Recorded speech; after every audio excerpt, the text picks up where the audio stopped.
went to the woods because I wished to live deliberately, to front only the essential facts of life, and see if I could not learn what it had to teach, and not, when I came to die, discover that I had not lived.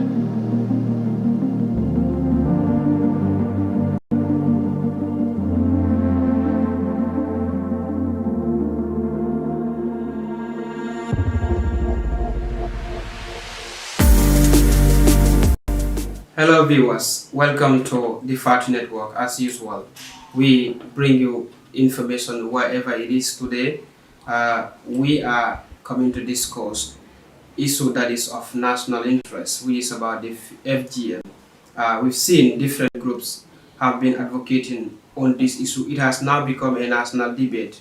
We have others who have been fighting immensely to ensure that the ban on this FGM is fully implemented. In 2015, the Women Amendment Act was made, and this act prohibits individuals to practice FGM in the country. And of recent, we've seen now a bill, private member bill, is about to be introduced at the National Assembly. This bill seeks to repeal the ban on FGM. Now we are here at Gamtrap institution here, which is fighting immensely to ensure that the practice on FGM is ended in this country. And we have a woman, a mother, who does not need introduction when it comes to the Gambia. Her Excellency, Dr. Isatou Touray, who was one-time Vice President in this country. Doctor, it's a welcome to the FAT Network, and it's a pleasure to have you here. We know you're very busy, but despite your busy schedule, you find time to talk to us. Welcome to the FAT Network. Thank you very much. It's my pleasure to give you time for this very important topic. Thank you very much. It's a pleasure equally. Doctor, first, before we get into the hot cake, tell us what is Gamtrap and why Gamtrap? Thank you very much. Gamtrap is a feminist grassroots women's rights organization that was established since 1984. It came as a result of an international program that came held by WHO, bringing in African countries in 1980 in Dakar to discuss issues affecting the health and well-being of women. And in that discussion, there were some scientific papers that were shared, and African countries were each represented there, and they agreed to look at why were women dying, why are we having very poor maternal mortality rates, infant mortality rates, especially under 5s, and also the status of women's health generally. And we discovered that there were traditional practices affecting the health and well-being of women, that is as a result of nutritional taboos, early marriage, female genital mutilation, and many, many other practices that people associate with women, gender-specific issues. So when each of the countries came back, they decided to have committees under the National Women's Bureau and Council. Then from there, the most pressing one was the one female genital mutilation. It was an issue that was greatly politicized, an issue that many people were not comfortable discussing with, and even the national bureaus and councils were finding it difficult to reach out. So it came at a point when I was then a very young graduate under the guidance of Mrs. Isatou Touray, who also introduced me to that and decided to make me the coordinator for the program. I noted that the issue was being politicized because at that time when you talk, people will tell you, I am not going to talk about this, you want me to lose my position, you don't want people to vote me in, and therefore I cannot talk about it. So it was like an underground issue, underground movement, reaching out one-on-one and so on. So when I became the coordinator, I decided to say that we need to end this. It has to be a development program, it has to be a human rights issue, and it should be a developmental issue, and therefore we registered Gamtrap. When Gamtrap was registered, we were able to come out, get our status, and start advocacy. So Gamtrap is an advocacy organization creating awareness around traditional practices and other gender-related issues affecting the sexual and reproductive health and rights of women and girls and other vulnerable groups.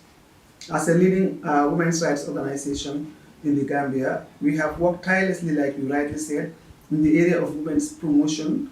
Among these is the eradication of harmful practices affecting women, with special emphasis on female genital mutilation, early forced child marriage, promotion of girls' education, and the gender dimensions of HIV and the sexual and gender-based violence across the board. We have done a lot of empowerment and advocacy work, promoting women's leadership and decision-making through political participation, engendering the local government structures, and facilitating the recognition of women's rights at the local level through grassroots activism and adopting the rights-based approach. So Gamtrap has led the campaign for many years, for over 40 years now, and we have created quite a number of young organizations, youth, women-led, and so many others, to engage them, to amplify their voices. We are very proud to leave that legacy. At the same time, also, we are continuing to ensure that we continue the advocacy. During the advocacy process, we have been able to break the taboo of silence over female genital mutilation and other issues affecting women's sexual and reproductive health rights. We have created awareness about the effects of early marriage on children's opportunity for education, HIV, gender dimension of HIV/AIDS, and the campaigns that have been undertaken over the years have resulted in communities calling for a law on FGM.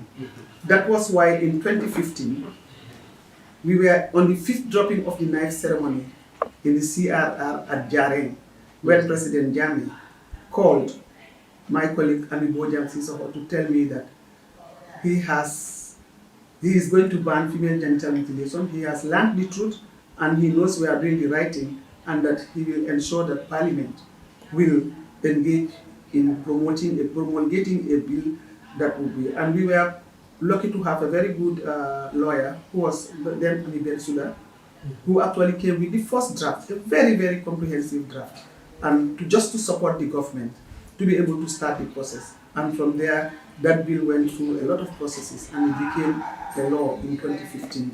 So I think that was a very big opportunity for our fight in the women's rights movement, and with other advocates who are out there who may not be here today or who are somewhere else, to see that we have suffered, but it has paid, because we used a very systematic, evidence-based, culturally relevant approaches to be able to reach out to our people, because this is a social norm and a convention that is being done by majority of the ethnic groups that are in the Gambia, and what it requires is to reach out to the people, educate them, talk to them, and bring the evidence to make the case, and also build the trust for them to know that what we are doing for the girl child is to protect them for the future. I am a victim of female genital mutilation. I have 4 kids, 3 girls, 1 boy. 3 of them were not circumcised because I was educated. I went through it. I thought my children are going to go through it, but with knowledge and information and research evidence, I was able to protect my girl child.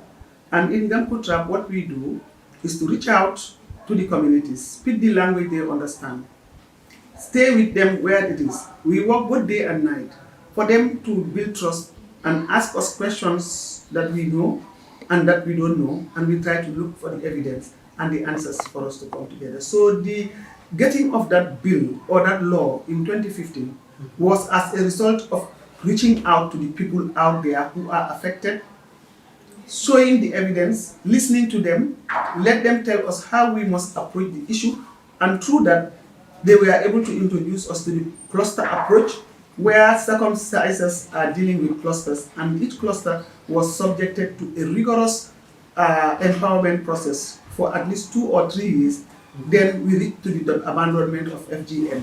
That is what we call the public declarations or dropping of the knife ceremony in the Gambia. That is a very innovative approach that resulted in us working with the communities, the circumcisers, the religious leaders, the chiefs, the young people in and out of school. We deal with also the traditional singers, and then the religious leaders. We have very good erudite, well-learned religious leaders who at the beginning who were resisting, but when they went back to do their research, they would come back to Gamtrap and say, Isatou, you people are on the right track.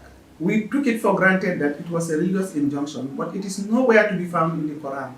And it is said when there is crisis of knowledge in terms of religion, arguments, go back to the Quran and then the authenticated hadiths. And they've done that, they would come and join us. And I want to remember Ustaz Imam Fayinke of the Upper River region. You have Imam Babali, you already know him, he is phenomenal.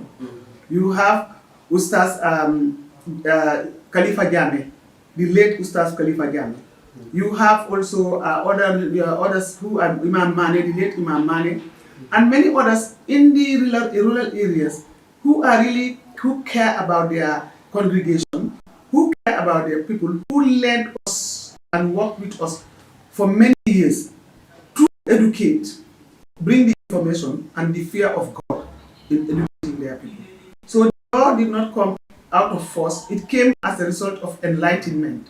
The people having learned, the people having been empowered, having gone through a lot of clarifications, values clarifications, and a lot of research. That is what led to their calling for a law. And that calling for a law was a very critical issue in their life to say, if this is the case, we know we have been on this for a long time. Now that we've got the evidence, I think we should put a law to protect the future generation, the children. We are already gone, but then those that are coming to be protected. And we must continue to reach out to people. So this is how the law came, and I am very pleased that the law is here. It was put in, it came in at a time when we have an authoritarian regime, and it was a very hard time. And I want to say thank you for that, because the truth has prevailed. Now, having had that, I want to just say that when the law was, when we came in, under the leadership of His Excellency President Barrow, he came out and made a statement to uphold that law that was existing, and that he said the law is the law and we must respect the law, that we should continue to educate the people so that we have an FGM-free Gambia. He said it. And now, for me to see the law being repealed by the National Assembly members who are being picked by their people to be the shining light of their people. Well, before we come to that, we understand that the law have been existing here for about 8 years now. Yes. From 2015 to Vienna in 2024. Yes. And throughout this year, what are the success stories that you registered in the campaign against FGM, different from the most recent conviction, which was 3 women in Central River region were convicted for this practice? Okay, our activities have resulted in the following results. That is, we have broken the taboo of silence on FGM and other harmful practices, because this is circumcision. I have experienced something that I should never reveal. This is what it means in English, if I can get it rightly. And we have broken that taboo, and when we started talking about it, people thought we were mad. But at least we have brought it to the public debate, and we have been able to break that taboo, and everybody is talking about female genital mutilation in the Gambia.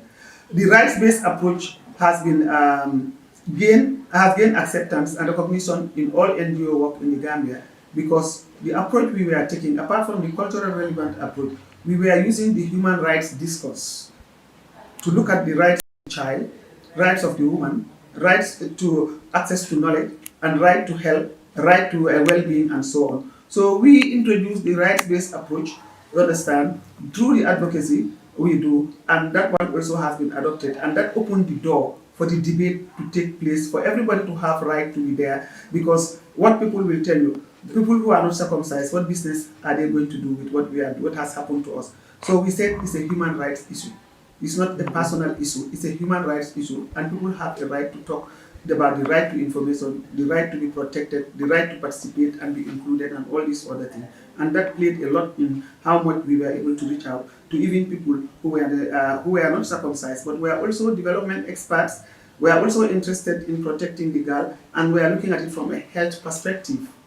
Then we have also, the parliamentarians have awareness about FGM and the rights of the child.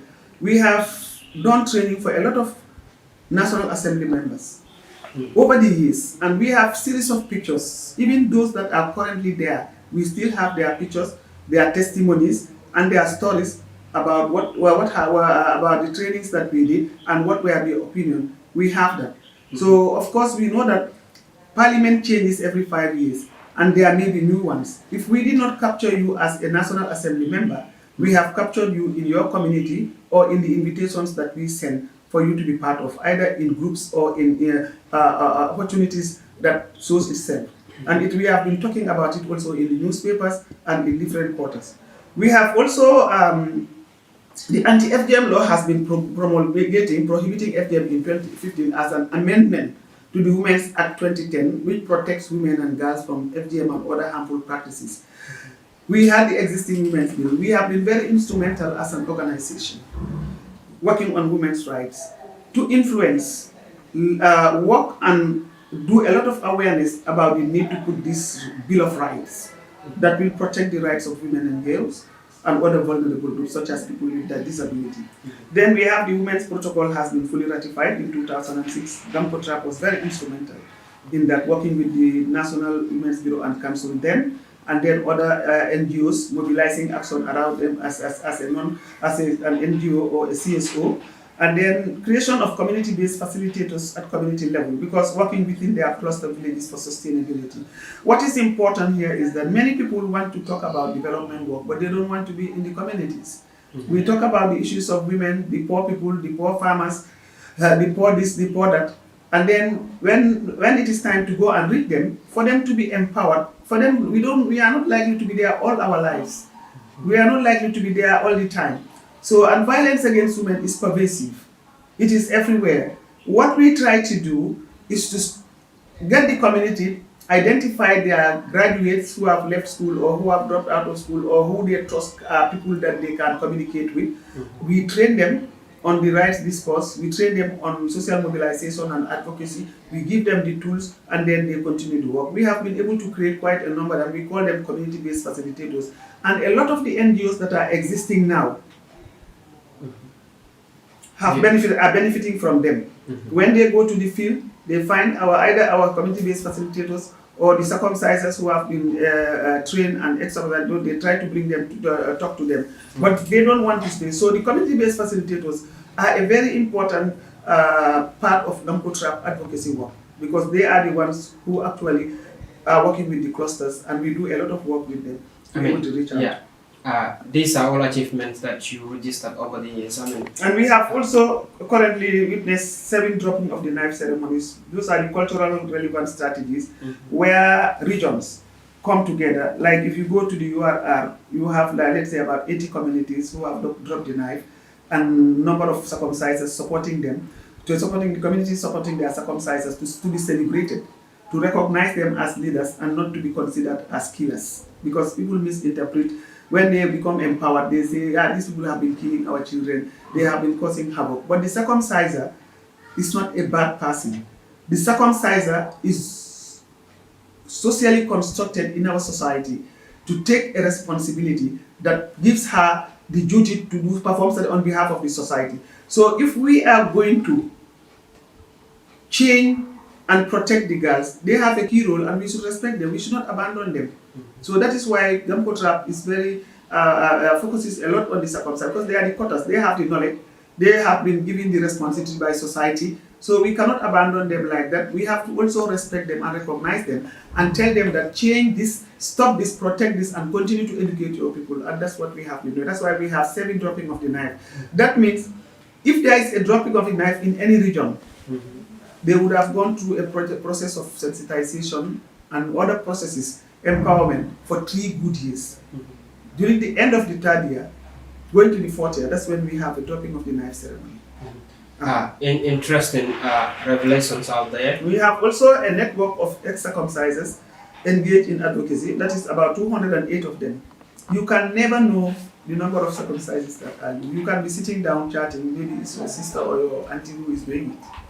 So what is important is to ensure that we have those that we have gotten and have come out. We try to have, we have 208 ex-circumcisers to abandon the practice in public declaration, and we have been educating them, and they are also what we call our sustainability mechanism at the community level. And they go out, now they become either traditional bad attendants or advisors in the community, and they are respected for that, but they have abandoned.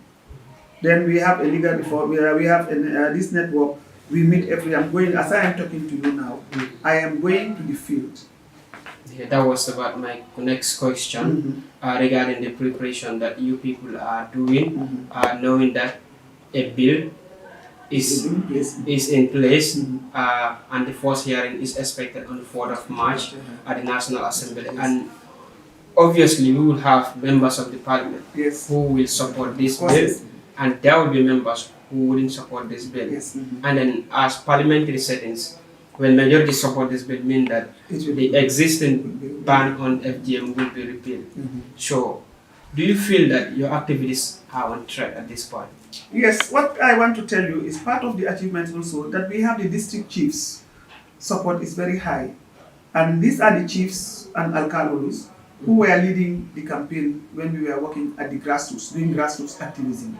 So over the years, most of the chiefs, or almost all the chiefs that are in existence now, are aware, they have been sensitized, they have been trained, they have been capacitized, and they are the ones who are leading their communities in those dropping of the knife ceremonies. And these are the chiefs who we empower through the support of our partners to do. So now with the repeal, this planned repeal, I think one has to understand the context in which the repeal of the law, this repeal process is taking place. You can remember not long ago, last year, we had one of our national coordinators called Momodu Keta, who was, as part of his routine engagement, he's the regional coordinator of CRR North and South. He was to go and he was going around trying to monitor the region, because during when schools are closed or during the time of the cold season, that's when circumcision takes place. And we said, go around and monitor, because saying that they have abandoned the knife, there might be parents even who might be demanding for it, because you cannot get change immediately, it takes time. So he went around and found the woman cutting, the circumciser, the team of women, and then he reported the matter. It was taken to the Kuntaun police station. The child welfare officer was involved, and we went, it became a case. Now, when the case was taken through, we are very glad that the government of the Gambia, under the IGP, they took their responsibility after we have done training with the police, because the police are also targets that we have to, who are part of the tradition, whose families are part of some of them. So when we did it, they took the case and it became IGP versus the circumciser and her team. So the court process went through, and the case was there to protect those children. 8 girls were stated for cutting. So we rescued 5 and 3 were caught. One of the women ran to Senegal with the baby when they were billed, and then the 2 remained. So we had to ensure that we focus on the law, the effective application of the law. So Gamtrap was an interested party. And one of the leading organizations, we were able to bring in a lot of the others, inform them of what is happening. We made a press release, and that press release was put there, and then the case went on. When this happened, then we got some of the National Assembly members. We know this is, I cannot tell you everything, but they were trying to safeguard their positions, thinking that when some of those women who were in crisis go to them, they promise them I will do something, because they are expecting that when they do that, they are going to be, they are going to give them their next time they will go back to cabinet, they will go back to the National Assembly. So few of them raised the matter, and then it became an issue. Now, one thing I want to say, we are in a democracy. The private members bill is a right of the National Assembly members. They have right to bring in a private members bill on matters that they feel concerned about. But I can assure you that the National Assembly is expected to, the National Assembly members are expected to do the best interest of the child and their representatives. Looking at what is in the best interest of the child, girl child, and in their representatives, particularly when they have been trained, and particularly this is something to do with the law. A law that the Gambia is a signatory to. The Gambia ratified all the protocols and conventions promoting the rights of women and children. They have signed the CEDAW, the Convention on the Elimination of All Forms of Discrimination Against Women, CEDAW. They have signed the CRC, Convention on Childhood, and all these are being domesticated. The Women's Bill and Act are there, all those Bill of Rights are there, and even the absolute protocols and so on. So which puts the Gambia in a right pedestal for formal equality, that is giving women the right to be protected, to be respected, and their rights be recognized and be given the due diligence it requires. You understand? So that is what the bill guarantees. Now, if the same people who are the same lawmakers, few of them, and I want to be clear, few of them, I know that this current National Assembly, under this democratic dispensation, will not allow a bill that is going to put the life of a child in danger, that is going to destroy her bodily dignity and integrity, that is going to give the child an everlasting, irreversible mark on her body, especially on her reproductive rights, to pass a law to repeal this bill. It means all other rights, because what is happening to the child's body has political, social, economic, health, and all implications, ramifications.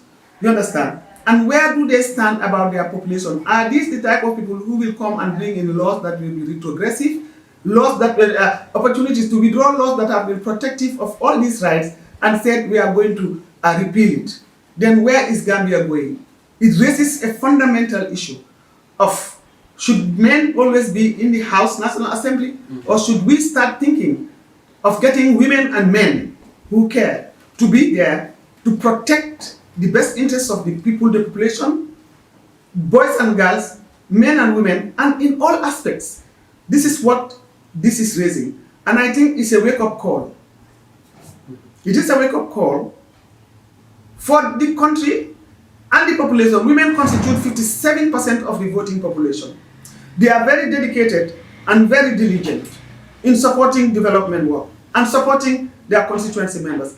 I want to watch and see what is going to come out of this, whether they will uphold the law or they will throw it out, and then that sends a signal to the whole world that Gambia is not on the right track.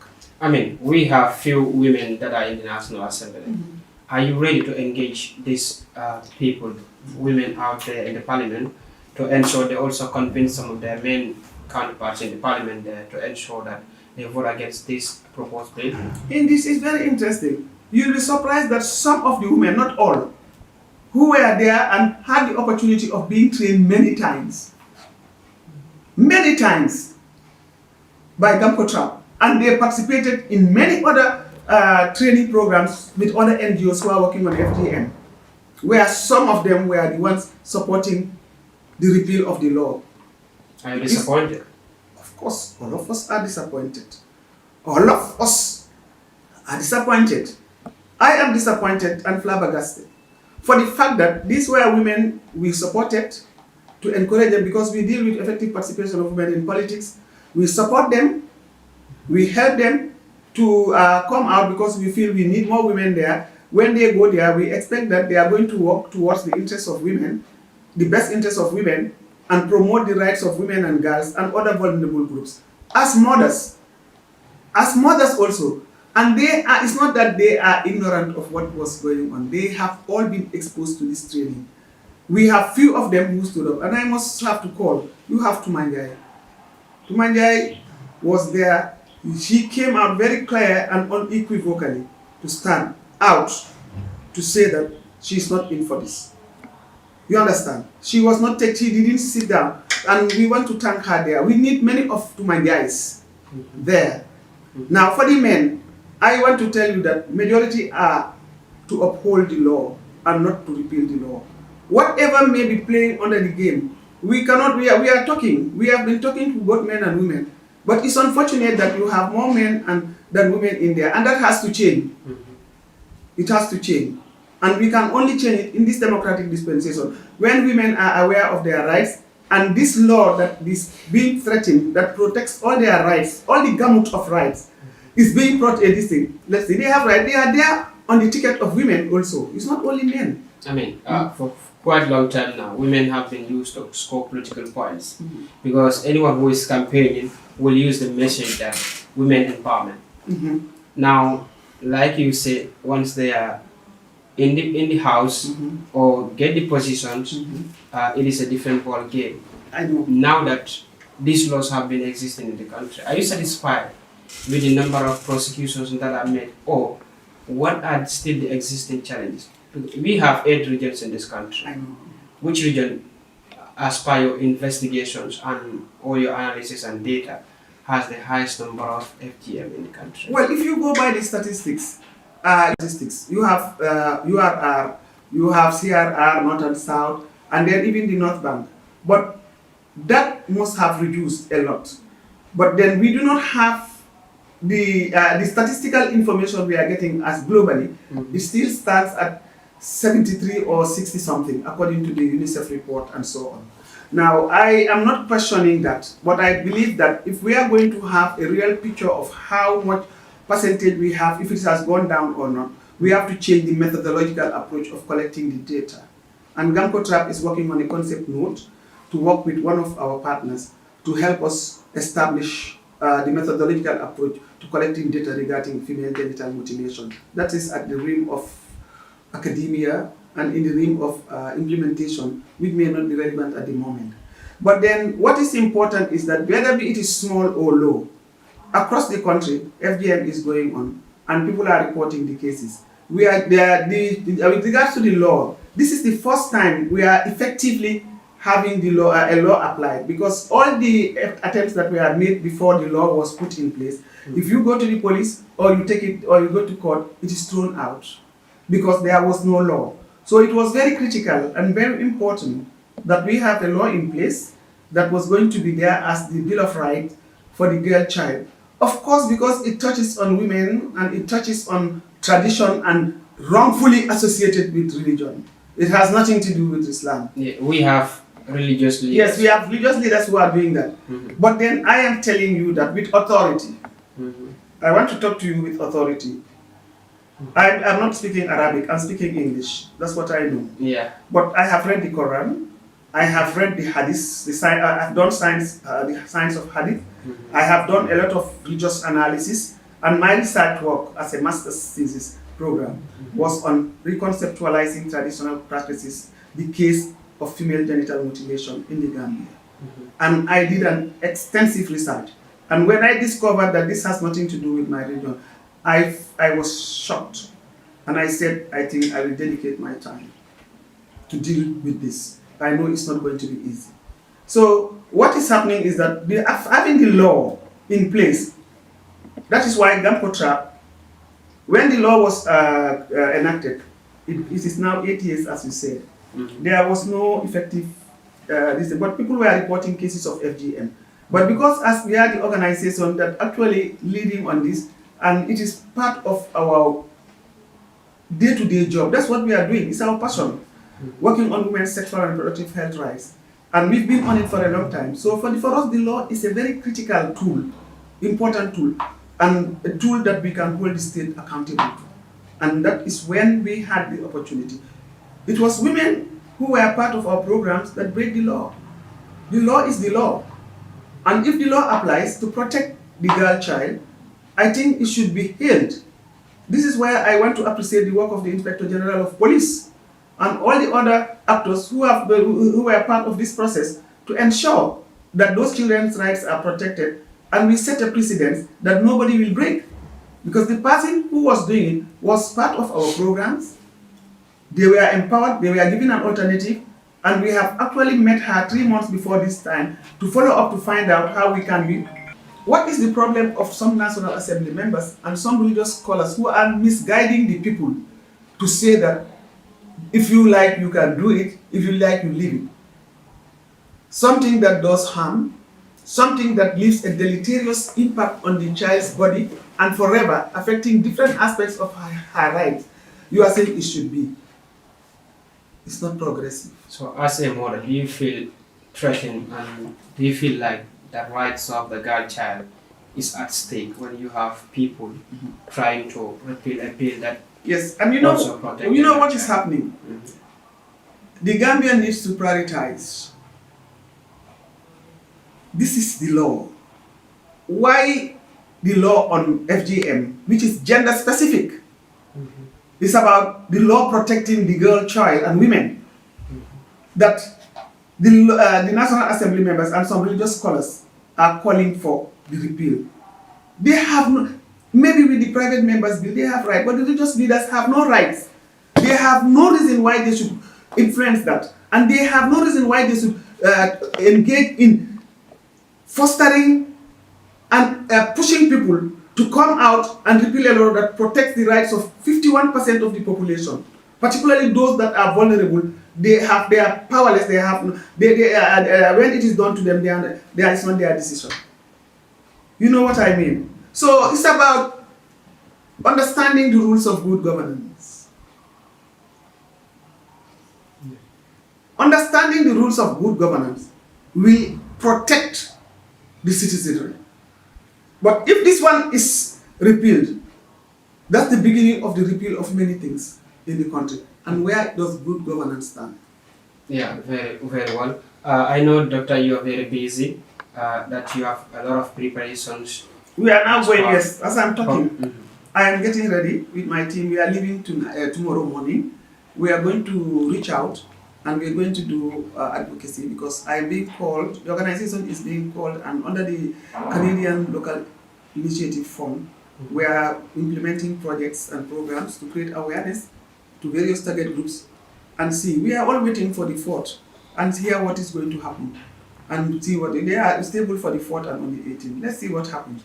But the international community have raised concern. The Human Rights Commission has raised concern. You have NGOs. All the NGOs here are together in this process, and let us see. And I know that the majority of the National Assembly members are going to ensure that the law is upheld, because it's about 50%, 51% of the population's rights and future that are affected. And it is it is not progressive for you to rescind work that has been done over many decades to come now and it tells you what type of democracy do we have. Where do women find themselves in that democracy? And I was among those very active people who made sure that there is democracy right now. And this is my organization that is leading this fight. We will lead it and we will fight to the end to ensure that the law becomes respected.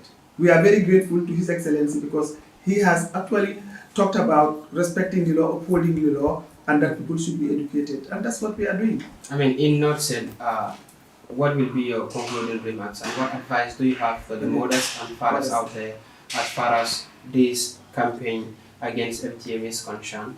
My advice to the public is that we are in a democracy and we want to move the Gambia forward in a safe environment, in a healthy environment, and also in a very progressive trend where both men and women have equal rights, where vulnerable groups are being protected, and where the laws that promote human rights, fundamental freedoms, and democracy are entrenched. And we must also think about the positive direction and not negative. We must move, Gambia must move forward. We must build a better society for our children. We have a demographic dividend of 60 or over 60% of our population being young people, and 75% of that being women or whatever. Now, if we are not putting laws that are going to be that are progressive, laws and policies that are going to help the country move forward, for the people to self-actualize, for them to build themselves, for them to be secure and safe in the Gambia, where are we going? We require that, and we need a peaceful environment to do that. And to do that, we must reach out. We are reaching out. We are educating the people. We are encouraging them to do this thing, and we will respect whatever they do. But this is something that is unacceptable. This is something that is least expected of a country, and this is less expected of the National Assembly members, who took the mandate, who are being delegated by their people. They went there, I'm going to do the best for you. I am going to give you the best. I am going to make sure that you enjoy the best. You understand? With all the evidence and all the work that has been done, They were empowered. They know better even than their people. Now for them, few of them to come and say do this. I want them to make sure that 2026, there will be 50% women in that house. Yeah. Well, thank you very much, Doctor, for speaking to us in this topic, which you know that is a national topic now. Like you hear it from her, they are doing all possible means to ensure that this bill that is proposed seeking to repeal the 2015 Women's Amendment Act is not passed at the National Assembly. You've been watching us, the Fatu Network Live, and I'm Dauda Balde. I'm here with Sanusi Diba. I said thank you very much for watching. Stay tuned and enjoy the rest of our programs until we come your way. Bye-bye. Thank you.